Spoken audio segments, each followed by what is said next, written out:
त्यापैकी 2,08,304 घरकुलांचे बांधकाम हे पूर्ण झाले आहे। घरकुलांचे बांधकाम 31 डिसेंबर 2025 पर्यंत पूर्ण करण्यात येणार आहे।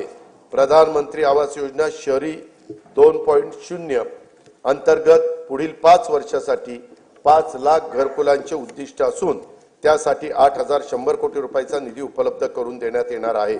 नाविन्यपूर्ण बांधकाम, तंत्रज्ञानाचा वापर, हरित इमारती आणि सौर प्रणालीच्या वापरासाठी अधिकचे अनुदान देण्यात येणार आहे। पंतप्रधान सूर्यघर योजनेतून आतापर्यंत 1,30,000 घरगुती ग्राहकांनी 500 मेगावॉट पेक्षा जास्त क्षमतेचे छतावरचे सौर ऊर्जा संच स्थापित केले असून त्यांना आतापर्यंत 1,000 कोटी रुपयांचे पेक्षा जास्त अनुदानाचा लाभ देण्यात आला आहे। 0 ते 100 युनिट वीज वापरणाऱ्या सुमारे 1.5 कोटी वीज ग्राहकांना छतावरील सौर ऊर्जा संच खरेदीसाठी अनुदान देण्याची योजना राज्य सरकारकडून सुरू करण्यात येणार असून या योजनेमुळे येत्या काही काळात राज्यातील सुमारे 70% वीज ग्राहकांचे वीज बिल टप्प्याटप्प्याने शून्यावर येणार आहे।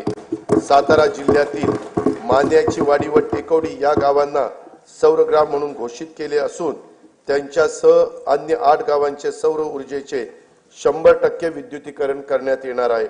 वैद्यकीय महाविद्यालय आणि आरोग्य संस्थांसह राज्यातील सर्व शासकीय कार्यालयामध्ये सौर विद्युत यंत्रणा स्थापित करण्यात येणार आहे।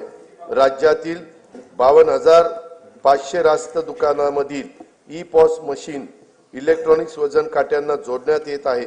राष्ट्रीय अन्न सुरक्षा योजनेअंतर्गत सप्लाय चेन, ब्लॉक चेन तंत्रज्ञान वापरून स्वस्त धान्याची वाहतूक व वितरण प्रणाली अधिक पारदर्शक व कार्यक्षम करण्यात येणार आहे।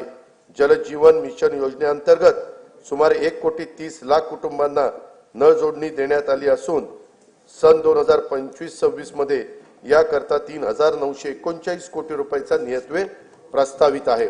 गोदावरी खोरे पुनर्भरण व मराठवाडा ग्रीड हे महत्वाकांक्षी प्रकल्प आंतरराष्ट्रीय वित्तीय संस्थांच्या सहाय्याने राबवण्यात येणार आहेत।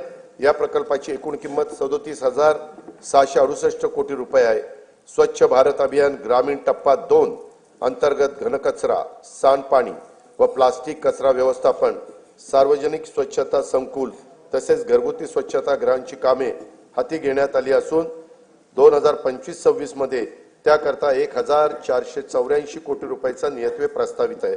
प्रत्येक व्यक्तीला त्याच्या घरापासून 5 किलोमीटर परिघात दर्जेदार प्राथमिक आरोग्य सेवा उपलब्ध व्हावी यासाठी विशेष कार्यक्रम हाती घेण्यात येणार आहे।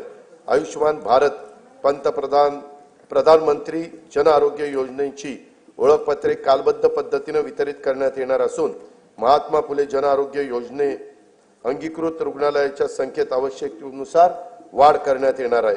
ठाणे येथे 200 खाटांचे तर रत्नागिरी जिल्ह्यात 100 खाटांचे संदर्भ सेवा रुग्णालय आणि रायगड जिल्ह्यात 200 खाटांचे अतिविशेषोपचार रुग्णालय उभारण्यात येत आहे।